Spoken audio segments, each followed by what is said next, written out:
Antes de começar o resumo, deixa eu tomar esse começo de vídeo para falar da opening do anime, que, meu Deus, é muito boa.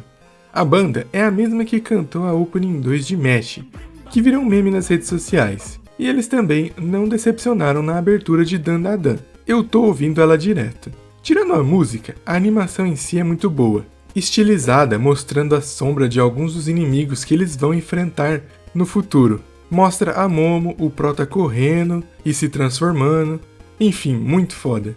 Dito isso, bora pro resumo. O episódio começa mostrando um maluco metido a malandrão conversando com uma garota na frente da escola.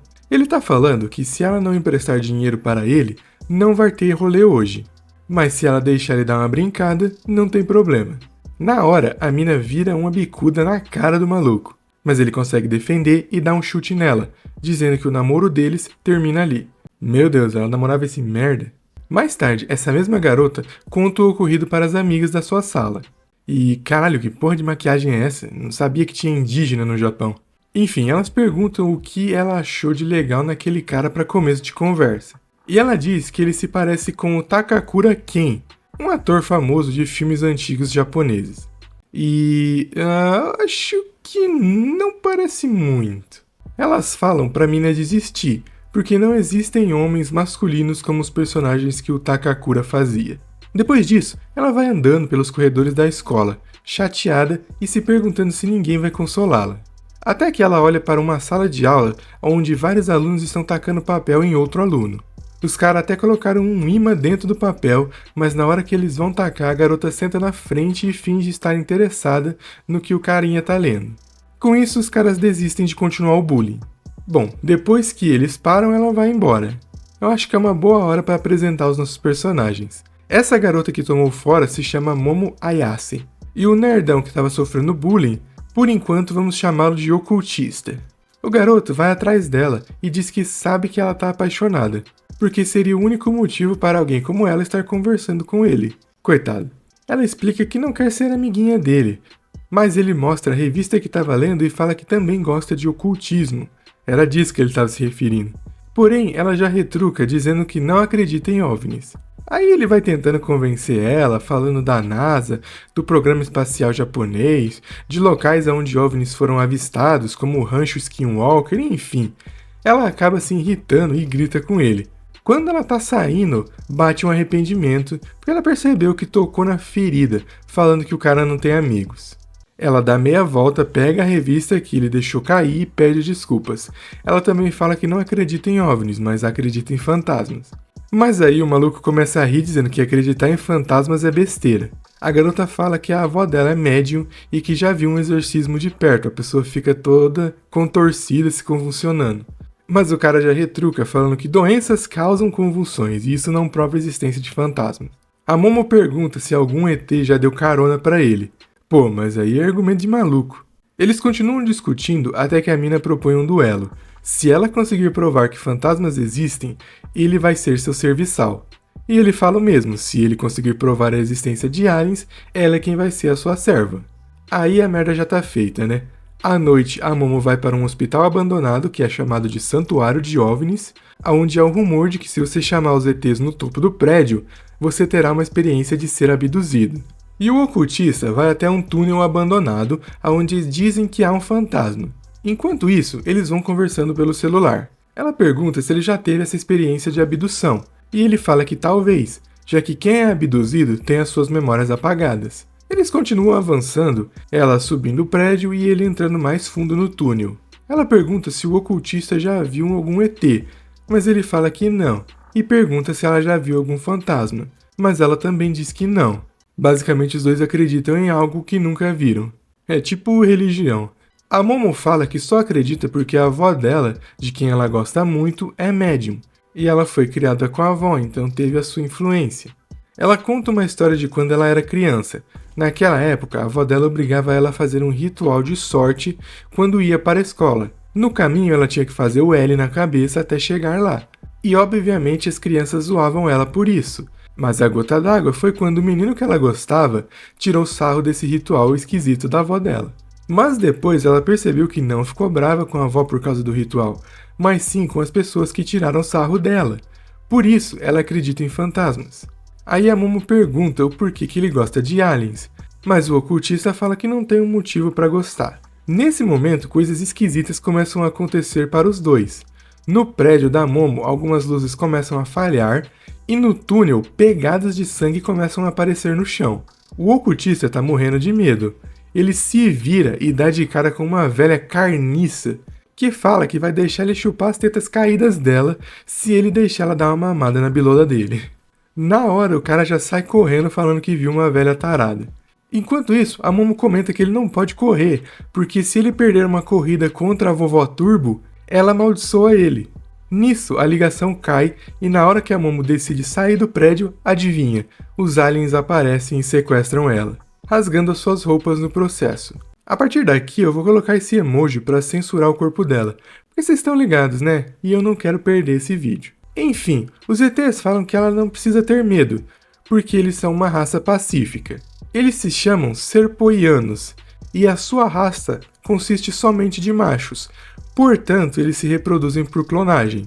Mas esse método tem alguns problemas, que é a não variabilidade, ou seja, o DNA de todos eles são iguais, o que acarreta em não evoluções biológicas notáveis. Por isso, as suas emoções básicas nem existem mais.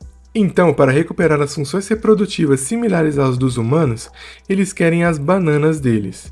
O ET tira essa coisa da calça sem comentários. Enfim, ele diz que depois do ato vai retirar o útero dela para estudos. A Momo já fica toda desesperada devido à situação, né? Mas os aliens começam a utilizar telecinese para atiçar o T grandão nela. Ela vai tentando resistir, mas parece que não vai ter jeito. O alien da trolha grande abre as pernas dela e ele vai enfiar aquilo. Quando de repente o celular da Momo começa a tocar. Um dos ETs vai conferir. Quando ele vira o celular, o bicho leva uma bica na cara e dentro do aparelho uma coisa começa a sair. E nós vemos que é a vovó Turbo. Ela já vai atrás de outro alien, mordendo e arrancando a bilola de aço dele. O ET é arremessado contra a parede e nós percebemos que eles estão na espaçonave dos aliens. A vovó Turbo começa a falar e nós vemos que na verdade é o garoto ocultista que foi amaldiçoado pela velha. Os ETs rasgam a pele de disfarce deles e revelam a sua verdadeira forma, que é bizarra no mínimo. O alien ataca utilizando telecinese, mas o ocultista tá rápido pra cacete. Ele corre pelas paredes e já arranca a bilola de mais um. Quando ele vai atacar o último, o alien acerta um golpe, deixando o ocultista preso na parede. Detalhe que a todo momento esses ETs ficam pedindo a banana dos humanos. O ocultista fala que vai entregar qualquer coisa que eles quiserem, mas era para deixar a Momo em paz. Ele comenta que desde criança ele tenta falar com os aliens. Por não ter amigos, ele achou que os ETs poderiam querer ser amigo dele, mas nenhum apareceu. Com isso, ele foi sofrendo bullying até o momento que a Momo apareceu e defendeu ele. Ela foi a primeira pessoa que fez isso. Por isso, se for por ela, ele diz que pode se tornar um monstro. Mas, ao sofrer outro golpe do ET, ele diz que não vai dar pra salvar ela não. O bicho desistiu muito rápido. O alien fala que não pode ser amigo de um ser tão violento quanto ele, e eles estão mais interessados em mulheres do que homens. Com isso, ele volta a tentar pegar a banana da Momo. Nesse momento, enquanto ela é afetada pela telecinese, ela tem uma lembrança da sua avó, dizendo que se ela expandir o seu Ki, não ficará doente e nem se machucará. Na lembrança, a Momo criança fala que os amigos da escola ficam zoando ela, mas a avó diz que só há benefícios em expandir o Ki, e começa a explicar como é que faz. Primeiro, ela deve imaginar o Ki se formando na sua barriga e saindo pelo topo da cabeça. Mas, quando ela vai fazer isso, ela lembra dos amigos zoando ela e sai correndo dizendo que odeia a avó, e que ela é uma charlatana. Voltando ao presente, a Momo pede desculpas para a avó dizendo que só estava envergonhada na época. Vem a voz dela dizendo para ela colocar a força abaixo da barriga e imaginar o Ki saindo pelo topo da cabeça, e é nesse momento que ocorre o seu despertar. Sim, a Momo tem poderes. No final, a avó dela não estava mentindo. Agora, com seus novos poderes, a Momo dá um chute no alien, exatamente igual ao chute que ela deu no boy lixo, no começo do episódio. Só que dessa vez, com a ajuda do seu poder psíquico, o chute sai muito mais forte, fazendo o ET atravessar a parede da nave. Com isso, nós descobrimos que a nave dele estava disfarçada de lua e começa a cair. A Momo chama o ocultista, falando para eles fugirem antes que a nave caia, mas o bicho voltou a ficar possuído pela velha Turbo e tenta mordê-la. Usando seus poderes, a Momo expulsa a velha do corpo do garoto. Mas mesmo fora do corpo do maninho, a vovó Turbo ainda tem controle sobre ele. Isso porque, na verdade, ela roubou o amiguinho dele, e enquanto ela estiver com ele, a maldição não poderá ser desfeita. E a vovó desaparece dizendo que se ela quiser devolver o Bilal do cara, é só ir até o túnel e enfrentá-la. Com isso, a nave acaba caindo. Os dois conseguem sair enquanto a nave queima. Eles confessam que agora acreditam em fantasmas e em aliens. A Momo fala que se ela desviar seu ki do garoto, a maldição volta. Ela conta que ele tem que derrotar a vovó. Com isso, o ocultista se levanta e fala que vai até o túnel enfrentá-la. Mas a Momo tem que ir junto, porque sem ela ele perde o controle. Mas ele fala que não quer mais envolver ela nisso, até tirou a roupa e deu para ela vestir. Mas ela devolve e fala para eles irem logo, dando um chute na bunda dele. Aí ele pede desculpas por ser meio desajeitado e pede de novo para ela se vestir, porque ele não vai conseguir agir normalmente dessa forma com ela.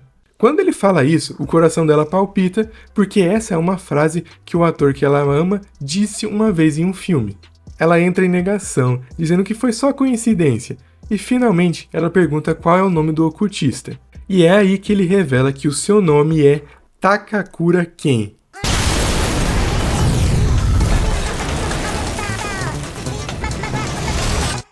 Simplesmente cinema. Com isso, o primeiro episódio termina. Bom, esse foi o resumo do primeiro episódio de Dandadan. O que vocês acharam? Eu gostei muito, achei muito vibe Chainsaw Man, com personagens bem diferentes, se comparado com outras obras shonens e tal. A interação do Takakura com a Momo é muito boa, o tom de ironia e sarcasmo que às vezes a conversa deles levam me deixa muito feliz. Antes de terminar o vídeo, eu gostaria de comentar um pouquinho sobre a ending do anime, que é focada nesse gatinho, que parece aqueles gatinhos de porcelana típicos do Japão. Ela basicamente mostra ele se divertindo, dançando, cozinhando, enfim, o dia a dia dele. Será que ele vai ter alguma importância na história? Veremos isso nos próximos episódios. Bom, esse foi o vídeo de hoje, espero que tenham gostado. Se gostou, já deixa um like, se inscreve no canal para não perder os próximos. Não sai do canal ainda, confere a playlist com mais resumos. Temos resumo completo da primeira temporada de Solo Leveling, temos resumo da quarta temporada de Demon Slayer, Kaiju Number 8, enfim, confere lá. Então é isso, até a próxima, tchau!